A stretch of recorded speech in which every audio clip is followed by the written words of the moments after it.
Hello everyone, you're watching Daily Court Updates with Bar and Bench, where I, Soumya, will be presenting daily updates from courts around the country. Starting with Supreme Court of India, the Supreme Court of India today deprecated the tendency to equate religious processions with communal riots. A bench of Chief Justice of India D.Y. Chandrachud and Justice P.S. Narasimha cited the example of Ganesh Puja in Maharashtra and said that though lack of people gather in the same, there are no riots associated with it.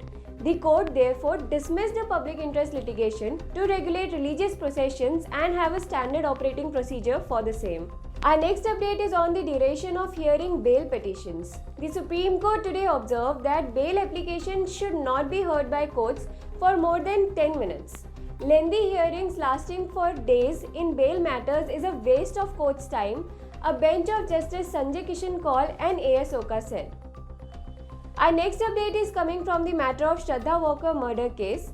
A Delhi court today extended by 14 days the judicial custody of Aftab Poonawalla, who is accused of brutally killing his live-in partner Shraddha Walker.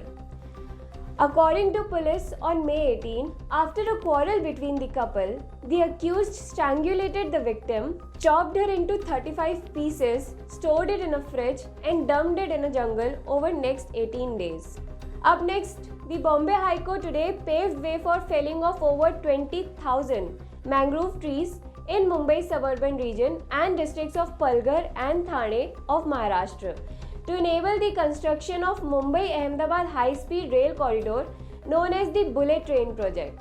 The High Court, however, clarified that felling of these trees will be subjected to the compliance with standard conditions such as planting of saplings, etc. Our last update is coming from Madras on POCSO Act, where the Madras High Court recently said that it is eagerly waiting for the legislature to reduce the age of consent under the Protection of Children from Sexual Harassment Act from the current 18 years. However, as long as POCSO Act defines anyone below the age of 18 as a child, the court could not interpret the age of consent in any other way, said the High Court.